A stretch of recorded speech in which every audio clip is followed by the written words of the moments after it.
In the United States, there is no uniform way in which energy is provided to Americans. Typically, Americans get their power from an electric membership corporation, which are not-for-profit, member-owned utilities, a municipal utility, such as one run by a city, or a private company. Despite a lot of Americans receiving their power through municipal utilities and EMCs, energy infrastructure is largely owned by private entities. In fact, more than 80% of America's energy infrastructure is owned by the private sector. In many states, private energy companies operate as regulated monopolies, meaning one company has exclusive control over electricity in a region in exchange for being regulated by the state. But what happens when the regulating bodies meant to protect citizens fail to do their job and uphold their end of the bargain?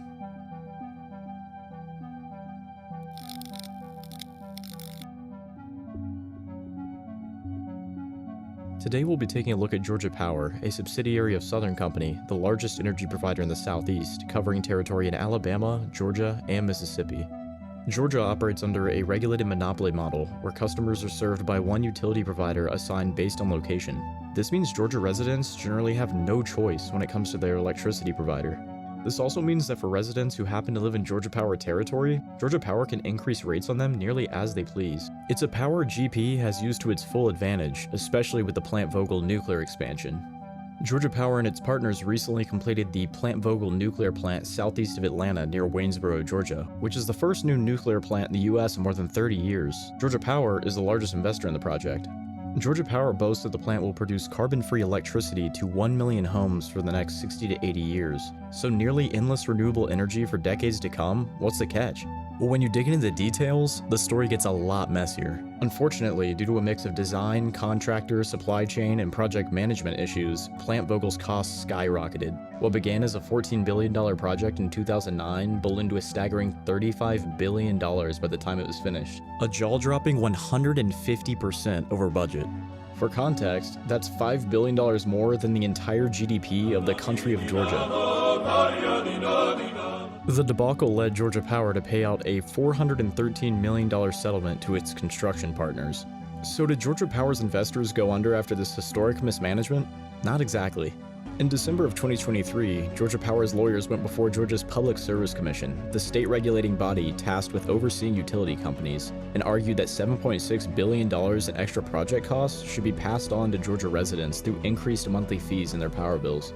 The Public Service Commission is a quasi-judicial state agency made up of 5 elected commissioners, none of whom live in Georgia Power territory. And while impartiality is supposed to be a cornerstone of any judicial body, this one struggles to uphold it. So when it came time to decide who should foot the bill of this mess, the investors or the public, what did the commissioners choose? Instead of holding Georgia Power accountable and making shareholders clean up their own mess, the PSC allowed Georgia Power to extend their construction schedule from 7.5 years to 14 years, and allowed the company to pass over 90% of the costs onto consumers. That's more than $31 billion shifted onto the backs of Georgia residents. That works out to about $168 in extra charges per household each year, with this number expected to rise over the coming years. As the GCV Investigation Fund put it bluntly, why did the Public Service Commission allow this deal? Because the Georgia PSC is captured by the utility they regulate, which Georgia Power likes to term as constructive regulation, but which really means giving Georgia Power whatever they ask for. As it turns out, the very lawyers who argued Georgia Power's case before the PSC, they've donated tens of thousands of dollars to the campaigns of the commissioners making these decisions. In order to fly under the radar of the $8,400 campaign contribution limit, Troutman Pepper lawyers split donations amongst their team.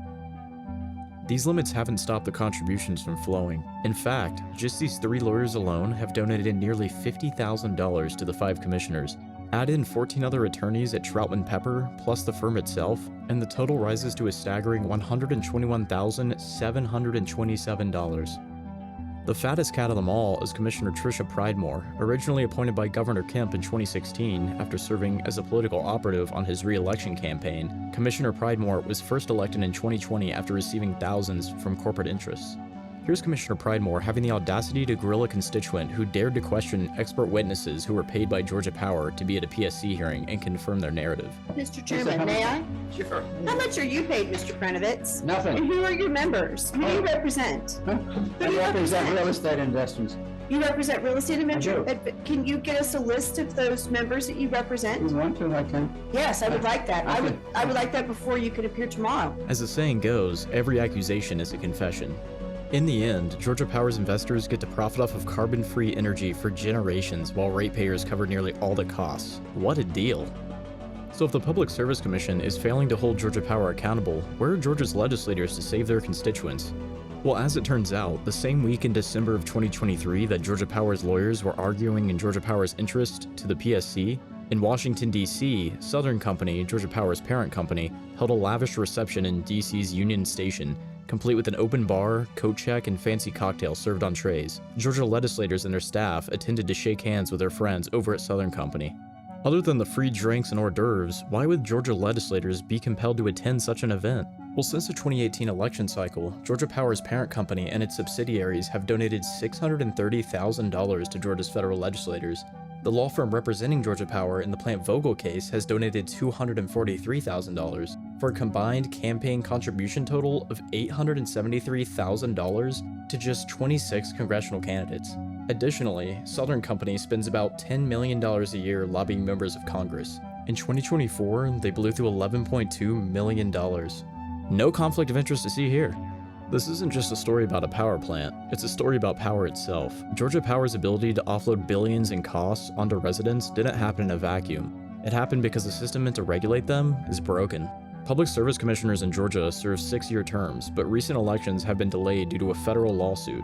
As a result, Commissioner Tim Echols, last re-elected in 2016, has now served for 9 years without facing voters.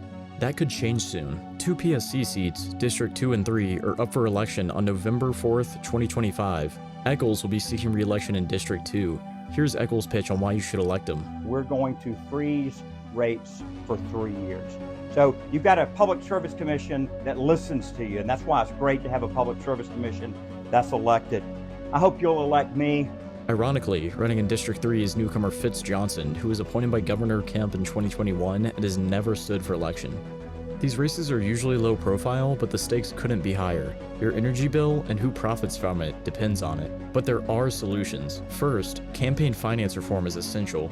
As long as utility lawyers can bankroll the very regulators they appear before, accountability is a fantasy. Second, hold your regulators accountable. Show up to PSC hearings and voice your opposition. And finally, it may be time to rethink who provides our power. Public utilities, cooperatives, or other community-based models might offer more transparency, fairness, and control than large investor-owned monopolies. Because energy isn't just a commodity, it's a public need, and how we deliver it should serve the public good.